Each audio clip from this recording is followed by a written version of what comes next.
وما أرسلناك إلا رحمة للعالمين.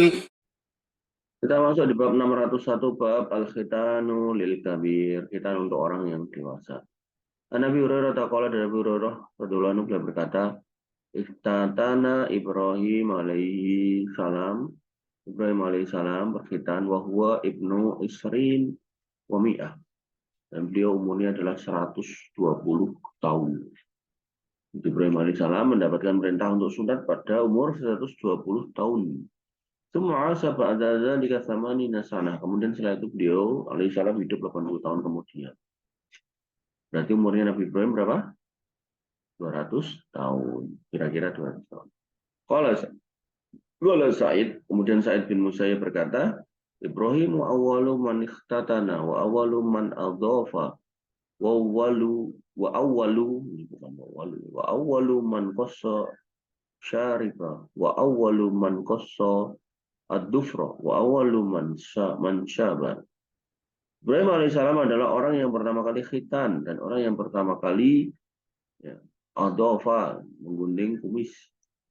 Wa awwalu man qassa asy-syarifa, yaitu yang pertama kali memotong kuku. Salah. Wa awwalu man adhafa, yang menjamu tamu. Kemudian wa awwalu man qassa asy-syarifa, yang memotong kumis, mendekkan kumis.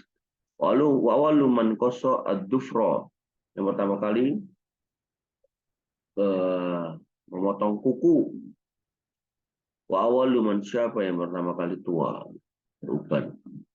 Faqala, kemudian dia berkata, ya Rabbi ma hadza, wahai Tuhanku ini apa? Qala wiqarun, kewibawaan. Qala ya Rabbi zidni wiqaran. Wiqaran, wiqaran. Ya Tuhanku, ya Rabbku, tambahkanlah kewibawaan kepadaku. Wa nibitina azan ya Allah wa iyyakum. Berdasarkan hadis ini, ya, maka orang yang pertama kali dikhitan atau diperintahkan untuk melaksanakan syariat khitan itu adalah Nabi Ibrahim alaihissalam.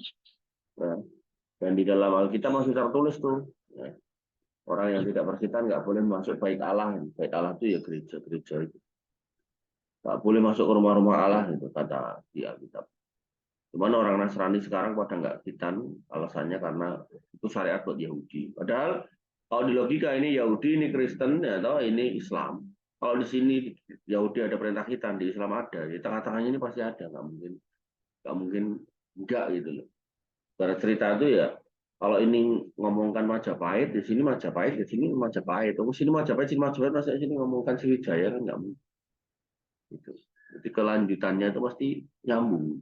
Ngomongin Mataram di Mataram ya, setengahnya ini pasti ya Mataram juga. Gitu. Maka akhirnya kita paham kenapa Allah Subhanahu wa taala menisbatkan di dalam surat Al-Fatihah bahasanya kita diminta untuk meminta jalan yang lurus, ihdinas siratal mustaqim, siratal ladzina an'amta 'alaihim, yaitu jalan orang-orang yang kau beri nikmat, siapa para sahabat yang mengikuti jalan yang benar. Ghairil maghdubi 'alaihim waladdallin, bukan jalan orang yang termurkai dan bukan jalan orang yang sesat. Yang termurkai ini Yahudi, yang tersesat ini Nasrani. Kenapa Nasrani ini dikatakan agama yang tersesat ya? Karena dia itu ada syariat tapi ditinggalkan.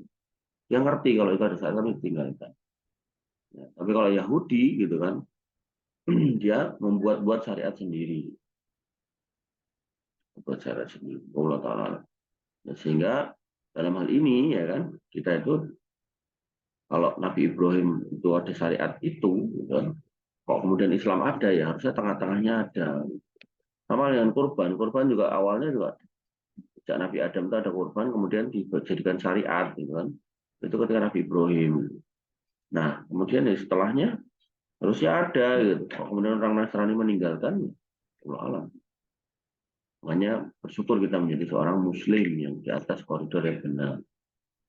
Hadis nomor 1251, Salim ibn Abi Tayyal, dari Salim bin Abi Tayyal, wa kana sahibah hadisin, dan dia punya sebuah kisah qala, dia berkata, sami itu Al-Hasan yaqul, aku mendengar Al-Hasan berkata, amma ta'jabuna lihada, apakah kalian tidak kagum melihat orang ini, yakni Malik ibni Mundir, yaitu Malik bin Mundir, amada ila suyukhin min ahli Karo aslamu.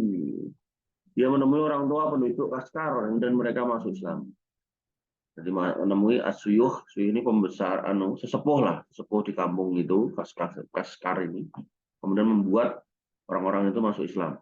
Fafatashahum. Kemudian mereka masuk Islam.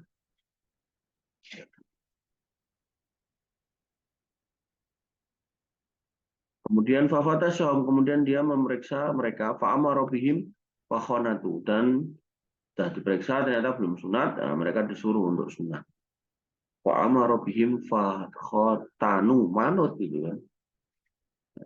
Wahada asyita, pada waktu itu musim dingin. As-saif, musim panas, ini musim dingin. Yang kondisi sakit dingin itu kan wah tambah perih gitu kan. Fabalaghani anna ba'dahum mata. Karena itu sebagian dari mereka meninggal. Karena yang namanya darah keluar ini kan kalau sekarang kan ada obat penghenti darah segala macam. Zaman dulu ya nggak ada.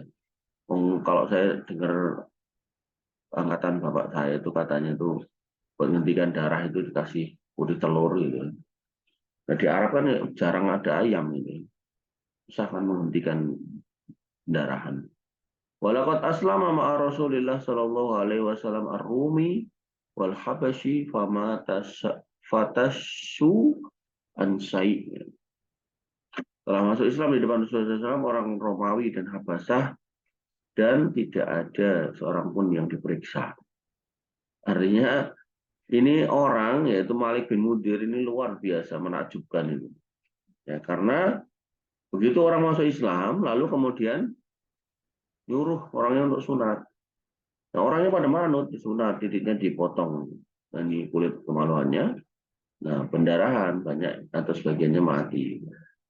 Padahal Al-Hasan mengatakan kakek saya nih, gitu, ketika mengislamkan orang Romawi dan orang Habasah, orang Afrika, itu nggak ngecek mereka, kamu udah sunat belum? Nggak, belum sunato, itu nggak kayak gitu.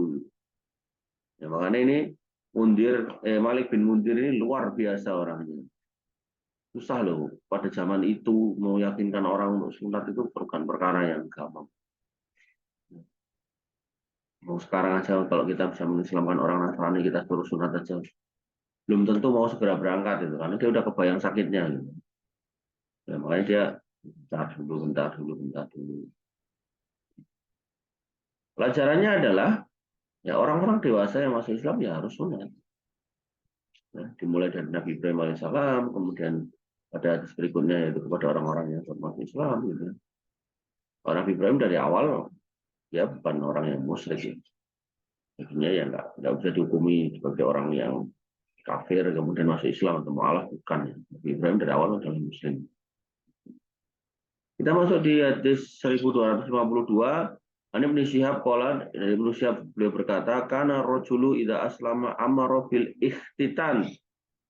Bahwasanya seorang laki-laki apabila masuk Islam maka diperintahkan untuk sunat. Wa in kana kafiron, walaupun dia orang yang gede, dia tua. 1252. Sanadnya sahih. Wan bidina azan ya Allah wa yakum. Pelajarannya adalah dari bab 601 ini adalah bahwasanya orang gede yang belum sunat ya wajib untuk sunat. Nabi Ibrahim, orang-orang yang masuk Islam, gitu kan? Atau mungkin orang yang dulu nggak memahami agama, nggak sunat, kemudian sekarang belajar agama dan dia paham kalau itu perintah wajib, maka ia harus potong sunat. Itu untuk laki-laki, untuk perempuannya hukumnya sunnah. Ya. Wallahu ta'ala. Semoga apa yang kita sudah bahas dan kita sudah dialogkan, diskusikan, meninggalkan ilmu yang bermanfaat buat kita semua. Akhirul kalam, subhanakallahumma bihamdika, asyhadu an la ilaha illa anta, astaghfiruka wa atubu ilaik. Assalamualaikum warahmatullahi wabarakatuh.